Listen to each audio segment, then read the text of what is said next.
제가 읽도록 하겠습니다. 나의 간절한 기대와 소망을 따라 아무 일에든지 부끄러워하지 아니하고 지금도 전과 같이 온전히 담대하여 살든지 죽든지 내 몸에서 그리스도가 존귀하게 되게 하려 하나니 이는 내게 사는 것이 그리스도니 죽는 것도 유익함이라. 아멘. 네, 오늘 말씀의 설교의 제목을 한번 보여주시겠어요? 네, 설교의 제목 같이 봅시다. 네, 같이 읽어보겠습니다. 시작. 내 몸에서 예수 그리스도가 존귀하게 되는 삶. 네, 오늘 빌립보서가 이제 새로 시작되었는데요.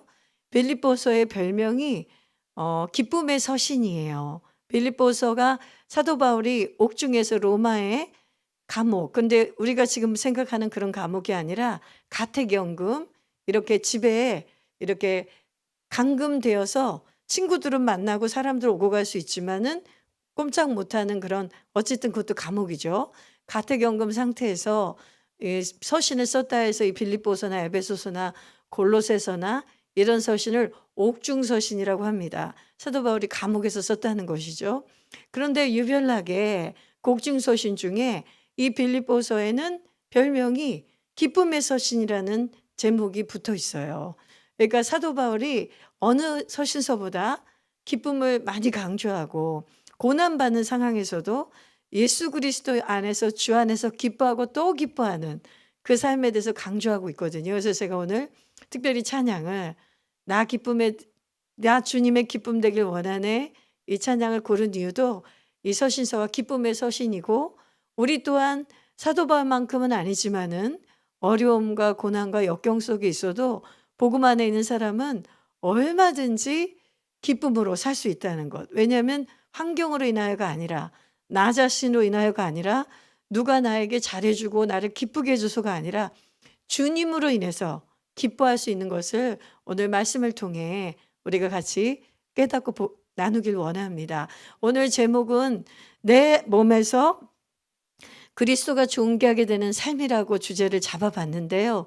너무나 1장을 가지고도 주제를 잡을 게 너무 많지만은 이것을 주제로 잡은 이유는 사도 바울이 살든지 죽든지 내 몸에서 그리스도가 존귀하게 되기를 원하는 것에만 목적을 삼았기 때문에 사도 바울이 옥중에서도 기뻐할 수 있었던 거고, 그리고 복음 사역에 대해서 멈추지 않고 복음 사역에서 매진할 수 있었던 것이고, 또 주님과 함께 고난받는 것을 기꺼워하고 당연한 것으로 여겼던 것입니다. 그래서 우리도 오늘 1장에 있는 이 내용들을 살펴보면서 우리 또한 목적을, 내 몸에서 살든지 죽든지 나는 이제 주를 위한 삶이 나의 삶의 목적이다.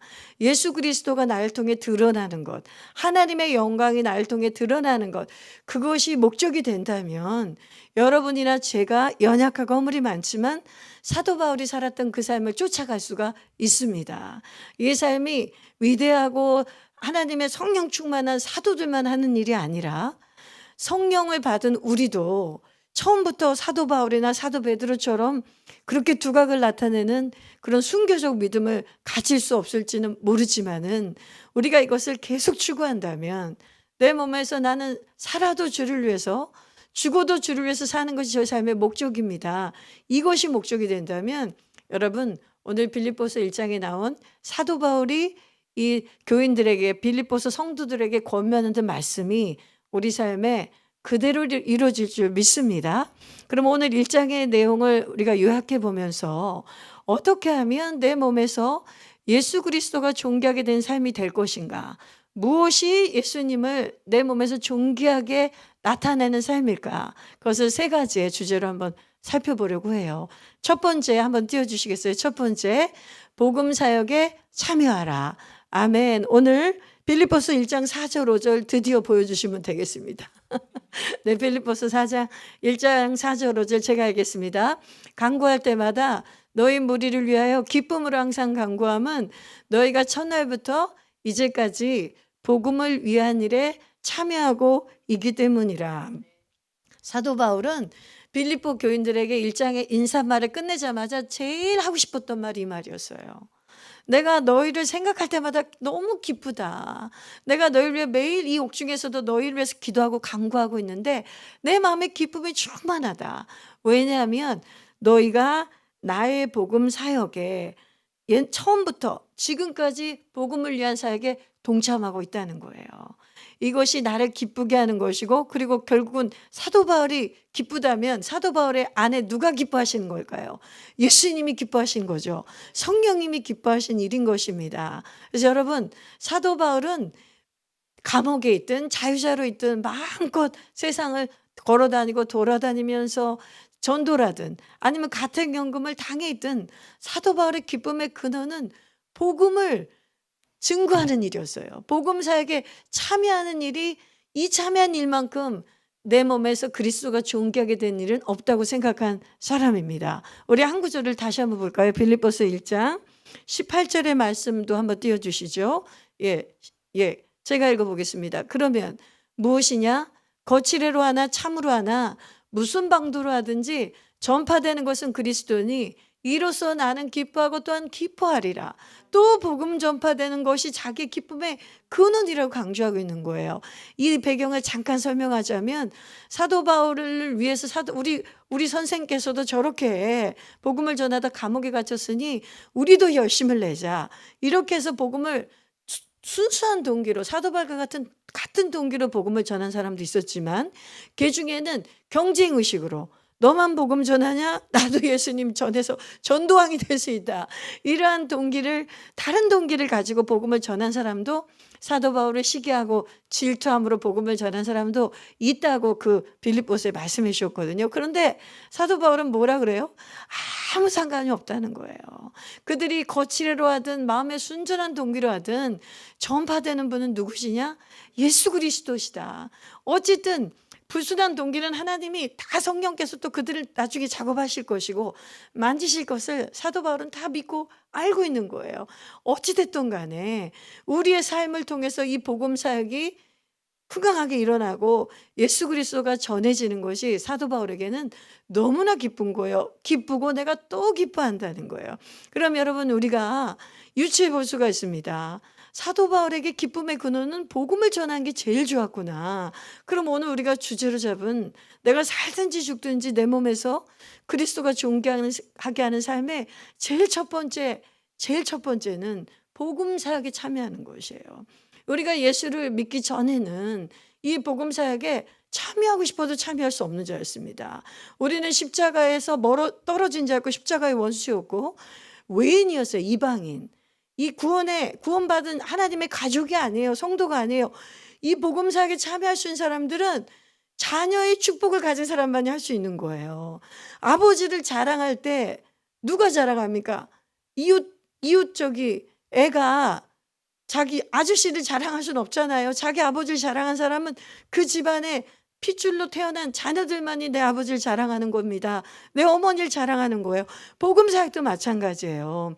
우리가 예수 믿고 하나님의 자녀가 되었기 때문에 그 구세주신 예수님을 자랑하고 복음을 전할 수 있는 거예요. 그래서 여러분, 이 복음 사역에 참여하는 것은 정말로 복되고 복된 일입니다. 그래서 우리가 놓치지 말아야 될 특권이에요. 내가 이것을 다만 예수 믿고 구원받았다, 이렇게 머물러 있으면 안 됩니다. 정말 이 복음 사역의 특권을 아는 사람은 때를 얻든지 못 얻든지 복음을 전하고 싶어가지고 견딜 수가 없어요. 제가 아는 감독님이 한 분 계신데 세상에 얼마나 내가 그분한테 은혜를 받았는지, 자기가 복음을 너무 전하고 싶어서 자기 사비로 디자인을, 요즘 전도지가 조금 허접한 것도 있잖아요. 그러니까 그렇게 하면 사람들에게 예수님을, 나의 고귀한 예수님을 전해야 되는데 전도지도 좀 빳빳하고 디자인도 좀 멋지고 또 이렇게 봉투에다 딱 넣어서 그렇게 드리고 싶어가지고 디자인비 몇십만 원 따로 드리고, 그리고 기본으로 뽑으려면 600장을 뽑아야 돼요. 근데 그분이 감독이고 시나리오 작가여서 또 자기가 하나님을 만난 첫 번째 이야기, 두 번째 이야기, 7번째 이야기까지 시리즈로 만들어서 전도지를 제작한 거예요. 얼마나 잘 만들었는지 몰라요. 저거를 600장 중에 우리 교회를 한 50장인가 100장을 갖다 주셨어요. 목사님 이전하셨으니까 시금지에 다니면서 이거를 전도하라고. 안 그래도 제가 전도한다고 그러니까 너무 예뻐요. 그러면서 자기가 2탄 3탄도 이렇게 지금 하면 갖다 주겠대요. 그분은 어느 정도로 전도 열정이 있냐면 저기 뭐지 우리가 하이웨이 고속도로 가다 보면 우리가 이제 지나가잖아요. 톨게이트를 IC를 지나갈 때 일부러 하이패스를 안 한대요. 얼마나 번거로워요. 또 현금으로 가려면 막 차선도 옮겨야 되고 멈춰야 되고 근데 왜냐하면 현금으로 결제해야 예수 믿으세요 하면서 자기가 만든 전도 카드를. 그래서 이번에 1탄으로 만든 600개를 다 써서 벌써 2탄을 지금 만들고 있대요. 늘 가방에 갖고 다니는 거예요. 카페 가도 드리고 그러면 사람들이 막 청첩장이냐고 다 물었대요. 왜냐하면 너무 청첩장같이 예쁘게 만들라고 하얀색으로. 근데 청첩장 같긴 해요. 왜냐하면 우리가 예수님의 중매쟁이 아닙니까? 그러니까 근데 그분의 그 마음이 나는 너무 그분이 기쁨이 충만해요. 그 얘기를 할 때. 아니 자기 돈 들여서. 그죠? 그런데 그거를 사람들에게 가서 너무나게 정중하게 인사하고 제가 이렇게 좋은 소식을 드리고 싶다고 이거 꼭 버리지 말고 읽어보시라는데 이분이 진짜 멀끔하시거든요. 좀 잘생겼어요. 그래서 그런지 여자들이 거절 안 하고 저 사람이 나한테 작업을 거나 그렇게 생각할 수 있겠죠. 그러나 어쨌든 간에 어떻게 생각하든 간에 그 안에 예수님이 작업을 거시는 거예요. 예수님이 이분을 어쨌든 활용하셔서라도. 근데 제가 얘기를 하는 이유는 뭐냐면 우리가 다 그렇게 할 필요는 없어요. 그분은 그분에게 갖고 있는 은사 시나리오 작가이기도 하고 또 그런 감성이 충만하시니까 또 돈이 좀 있으시니까 좀 없는 주기도 하시겠지만은 우리도 할 수 있다는 거예요. 그러니까 특별한 사람만 복음을 전하는 게 아니라 이 복음 사역에 참여하는 자들은 누구나 예수 믿는 자는 하나님의 자녀가 됐으면 누구나 내 아빠를 자랑하게 되어 있고 그리고 나의 구세주 아빠만 자랑하면 안 돼요. 반드시 구세주신 예수 그리스도를 자랑해야 돼요. 왜냐하면 예수 그리스도가 십자가의 복음을 받아들이지 않으면은 아빠에게 못 가니까 하나님 아버지만 믿으면 안 되고 하나님 아버지를 믿는 것을 가르쳐 줄 때 이 예수님이 우리를 위해서 죄에서 십자가에서 죽으시고 부활하셨으므로 이 하나님의 아들 예수님을 믿어야 하나님 아버지의 자녀가 된다는 걸 반드시 전해주셔야 됩니다. 여러분 모든 걸 할 수 있어요. 그분도 기도하니까 하나님이 그런 지혜를 주신 거예요. 여러분도 기도하시면 그런 마음의 열정만 있으면 내 자녀에게 내 시댁 식구에게 나의 동료들에게 친구에게 얼마든지 전할 수 있습니다. 지혜를 주십니다. 지혜를 주세요. 여러분 우리 내 몸에서 예수 그리스도를 존귀하게 하길 원하신다면 꼭 복음사역에 참여하시는 저 여러분 되시기를 주님의 이름으로 축원합니다. 두 번째 우리가 내 몸에서 예수님이 존귀하게 되려면 그리스도의 복음에 합당하게 생활해야 됩니다. 복음에 합당하게 생활하라. 빌립보서 1장 27절입니다. 우리 같이 읽어볼게요. 같이 읽어봅시다. 시작. 오직 너희는 그리스도의 복음에 합당하게 생활하라. 이는 내가 너희에게 가보나 떠나 있으나 너희가 한 마음으로 서서 한 뜻으로 복음의 신앙을 위하여 협력하는 것과 그리고 빌립보서 1장 10절 11절 말씀 같이 한번 읽어봅시다. 시작. 너희로 지극히 선한 것을 분별하며 또 진실하여 허물 없이 그리스도의 날까지 이루고 예수 그리스도로 말미암아 의의 열매가 가득하여 하나님의 영광과 찬송이 되기를 원하노라. 아멘.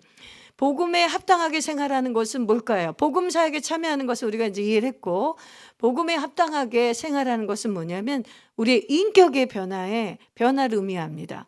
복음을 받아들였어요. 그러면 이제 복음을 가지고 우리가 피상적인 삶을 사는 게 아니라 일상생활을 사는 거예요. 일상생활을.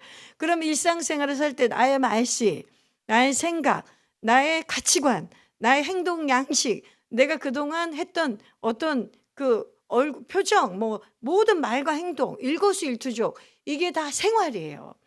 이거를 하나님도 보고 계시고 내 주변의 사람도 보고 있어요. 그래서 성경은 반드시 부르심에 합당한 생활을 하라. 복음에 합당한 생활을 하라. 예수님만 믿고 예수님만 전하는 걸로 끝나면 안 된다는 거죠. 예수님을 믿고 예수님을 전하는 것이 극대화되려면 우리가 복음에 합당한 생활하는 게 사람들에게 보여줘야 돼요. 하나님께서 예수님께서도 친히 얘기하셨어요. 너희들의 착한 행실을 보고 하늘 아버지가 영광을 받으신다. 그런데 너희가 하나님을 믿노라 하면서 너희들의 행실이 변하지 않고 악한 행실하거나 악한 말실하거나 악하게 여전히 옛날 삶의 방식을 하면 하나님이 영광이 가려진다는 거예요.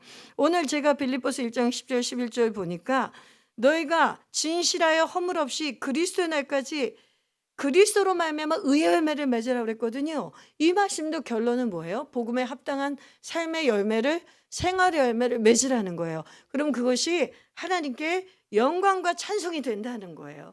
그럼 거꾸로 얘기하면 우리가 만약에 복음에 합당한 삶을 못 살아낸다면 하나님이 영광 받으시지 못한다는 거예요. 하나님의 얼굴에 먹칠하는 거예요. 하나님이 찬송을 받으시지 못해요. 하나님 믿는 사람이 다 저 모양이야? 뭐 하나님 믿어도 소용없네. 그러면 맨 처음에는 내가 욕먹는 것 같지만은 결국은 누구 욕먹히는 거예요? 하나님을 욕먹히는 거예요. 여러분, 우리 자녀들이 우리 부모들은 누가 면류관이에요? 자녀들이 면류관이잖아요. 내 자녀가 사회생활도 잘하고 학교생활도 잘하고 번듯하면 다 한마디씩 합니다. 선생이건 교회 목사건 한마디씩 해요. 참 부모가 잘 교육을 했나 보다. 부모가 참 잘 가르쳤나 보다. 그거를 애 앞에서는 얘기 안 해도 속으로는 다 생각을 한단 말이에요. 그래서 저 아이를 보고 부모의 행실을 알고 저 아이가 막 욕쟁이면은 저 부모도 분명히 욕쟁이일 게 분명하거든요. 그렇죠? 그러니까 자녀들은 부모들의 거울이고 자녀가 뭔가가 잘 되면은 부모의 면류관이 되지만은 자녀들이 밖에 나가서 정말로 잘못하고 다니면 부모의 치욕이 되는 거예요. 그거와 똑같습니다. 여러분 어려울 게 하나도 없어요. 하나님과 우리 영적인 관계는 다 이렇게 부모 자식 관계 가운데 부부 관계 가운데 우리의 삶의 관계에 다 캐시돼 있어요. 그래서 하나님과 관계를 올바로 맺고 우리가 성령으로 말씀으로 기도함으로 우리의 인격이 변화되고 삶이 예수님을 닮아가고 거룩해지면 반드시 그리스도로 말미암은 의의 열매가 맺혀지고 복음에 합당한 삶을 살게 됩니다. 이것이 내가 살아있을 때 또 내가 죽더라도 그리스도가 존귀하게 됩니다. 여러분 죽어도요 그 사람이 그리스도를 존귀하게 한 삶, 그 다음에 그 사람에게 간증과 미담이 많은 사람은 죽어도 계속 사람들이 그 사람 칭송해요. 그 권사님이 그때 나한테 이렇게 해주셨어요. 그 도루가 보세요. 도루가가 죽었는데 베드로한테 그 도루가 주변에 자매들이 막 옷을 지어온 거를 보면서 이거 보여주면서 막 울잖아요. 도루가가 우리를 위해서 이렇게 지어줬다고. 이렇습니다. 그러니까 도루가는 지금 죽은 상태인데 살았을 때도 예수님을 존귀하겠지만은 죽어서도 예수님을 지금 존귀하게 하고 있는 거예요. 그래서 여러분 우리가 살든지 죽든지 그리스도를 존귀하게 원한다면 우리가 복음에 합당한 생활을 합시다. 우리의 삶의 변화가 있는 저 여러분이 되기를 주님의 이름으로 축원합니다. 예, 오늘은 마지막까지 세 번째 간단하게 하고 마칠게요. 세 번째 주제가 뭐냐면 내 몸에서 예수 그리스도만이 존귀하게 되게 하려면 주를 위하여 고난을 받으라. 여기까지 가야 합니다. 여러분 주를 위하여 고난을 받는 것이 우리에게 영광이 되는 것까지 우리의 신앙이 가야 돼요. 여러분 당장은 이게 힘들 수도 있어요. 아니 내가 지금 내 삶의 고난도 한 바가지인데 거기다 주님을 위해서 고난을 더 받으라고 그러면 참 마음이 어려우실 거예요. 그렇죠? 갑자기 무거워지면서 예수 믿으면 쉼을 준다면서 수고하고 무거운 짐진 자들아 다 내게로 오라. 내가 너희를 쉬게 하리라. 예수님 이렇게 해놓고 예수님도 사기치나요? 뭐 이렇게 생각할 수도 있어요. 그렇죠?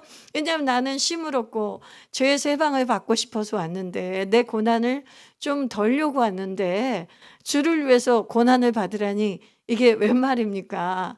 이렇게 생각할 수도 있겠죠. 그런데 여러분 아닙니다. 제가 오늘 주를 위해서 고난받는 게 뭔지 다시 여러분의 삶에 적용해서 여러분에게 해석을 해드릴게요. 여러분이 지금 받는 모든 고난을 주를 위해서 받는다고 생각하면 되십니다. 아멘. 주님 때문에 다시 고난받을 뭘 따로 막 엄청난 고난을 받을 일을 하나님 주신다는 뜻이 아니에요. 물론 지금 북한은 예수 믿으면 총살도 당하고 그 다음에 적치범 수용소도 가고 실질적인 어마어마한 고난을 당하기도 합니다. 그리고 중국도 마찬가지죠. 지하 교인들이 왜 다 지하로 들어가겠습니까? 왜냐하면 시진핑과 이 공산주의자들이 탄압을 하니까 그렇죠. 물론 그런 것도 있지만은 우리가 지금 우리가 겪은 현실에서 주를 위하여 받는 고난은 뭐냐면 내가 받는 이 크고 작은 고난을 이제는 내가 이 고난조차도 내가 이 삶을 이겨내는 것, 내가 이 삶을 돌파해내는 것이 주를 위해서 하는 거구나. 아멘. 이제 이전에는 내 생존을 위해서 내가 어떻게 해서든지 이 환경이 살아남아야 되니까 아기 받쳐 또는 오기로 죽게 아니면 까무라치기로 이렇게 살았다면, 그렇게 해서 고난을 통과했다면 이제 그게 아니라는 거예요. 우리의 고난에 대한 패러다임은 완전히 바뀌는 거라는 거예요. 나는 이제 살아도 나는 주님의 자녀예요. 죽어도 주의 자녀니까 우리는 죽음과 지옥의 공포에서 해방된 사람이에요. 지금 죽어도 지옥의 권세가 우리를 해하지 못합니다. 죄의 결과인 죽음의 권세가 우리를 해하지 못해요. 그래서 하나님이 사는 날까지 살게 하면 그게 하나님이 나를 향한 뜻이다라는 게 믿는 자들에게는 들어와요. 이게 자유인 거예요. 그럼 죽음이 자유라져 버렸는데, 죽음에 대해서 자유케 됐는데, 지옥에 대해서 자유케, 심판에 대해서 자유케 됐는데, 지금 내 삶의 고난은 이길 수 있습니다. 이게 더 이상 나를 짓누르는 무게가 아니라 이것쯤은 내가 자유할 수 있지. 내가 죽음도 불사한다면, 내가 지금 만약에 내가 죽어도 나는 지금 하나님을 배울 수 있고 예수님을 배울 수 있는 그 확신 가운데 있다면 지금 이 삶의 고난이 죽을 일이 아닌 거예요. 죽을 일보다 다 괜찮은 일이에요. 지금 죽은 건 아니잖아요. 그러니까 살아있으면 하나님이 계시잖아요. 우리 모든 사방이 다 막혀 있으면 하늘은 열려 있잖아요. 그런 것처럼 하늘의 문이 열려 있고 기도의 그 불기둥은 내가 기도만 하면 즉시 연결되고 야곱의 사닥다리처럼 천사들이 오르락내리락 하는 것입니다. 그래서 나의 기도를 가지고 즉시 하나님의 보좌로 올라가요. 오늘 우리가 들은 찬양을 가지고 즉시 천사들이 하늘 보좌로 올라가는 거예요. 여러분, 지금 우리가 줌으로 예배하고 여기에서 우리는 현장에서 예배하지만은 영적으로는 우리가 보이지 않죠. 이 다 그냥 벽과 전등과 시멘트 이런 것만 보이죠. 여러분 집에서도 여러분의 벽과 여러분의 방의 환경이 다죠. 여러분, 영의 눈이 열리셔야 돼요. 영의 눈이 열려서 실제로 영적인 세계를 보면 더 실감나겠지만은 안 그래도 돼요. 믿음으로 영의 눈이 열리면 되는 거예요. 야곱도 사닥다리가 내려왔는데 거기서 돌베개를 자고 기도할 때, 탄식할 때, 두려울 때, 불안할 때, 갈 바를 알지 못할 때 자신의 아버지 하나님을 불렀더니 야곱에게도 사닥다리가 임했는데 우리에게도 똑같이 임하는 것입니다. 여러분이 혼자 있든 우리가 같이 예배하든, 그러니 우리는 두려울 것이 없는 거예요. 그래서 사도 바울이 오늘 얘기하는 거예요. 내 몸에서 오직 예수 그리스도만이 존귀하게 되길 원하는데 내가 죽어도 유익하다는 거예요. 지금 사도 바울은 살아도 괜찮고 죽어도 괜찮은 거예요. 이제 사도 바울은 삶과 죽음의 경계가 없는 사람이에요. 왜냐하면 삶과 죽음의 경계가 없을 수밖에 없는 게 죽음과 지옥에서 해방되었기 때문에. 우리는 예수의 피로 이 십자가의 복음으로 죽음과 이 죄로부터, 죽음으로부터, 죄의 결과 죽음의 주의 심판은 지옥 아닙니까? 이 3종 세트로부터 우리는 해방된 사람이기 때문에 이제 우리가 이 땅에서 사는 고난은 주를 위해서 고난받는 것이 된다면 우리에게는 영광이고 살만한 것이고 우리가 돌파하며 이겨나갈 수 있는 것입니다. 그러니 사도 바울이 기쁨의 서신이 된 거예요. 세상적으로 볼 때는 기쁠 일이 뭐가 있습니까? 그런데 사도 바울이 마지막 결론에 빌립보서 4장에서 이제 다른 목사님이 말씀해 주시겠지만은 4장 4절에 항상 기뻐하라. 내가 다시 말하, 주 안에서 기뻐하라. 내가 다시 말하노니 기뻐하라. 근데 오직 근거가 주 안에서 기뻐하는 거예요. 말씀을 마무리하겠습니다. 여러분, 우린 이제 우리 이름을 내려고 사는 사람도 아니고요.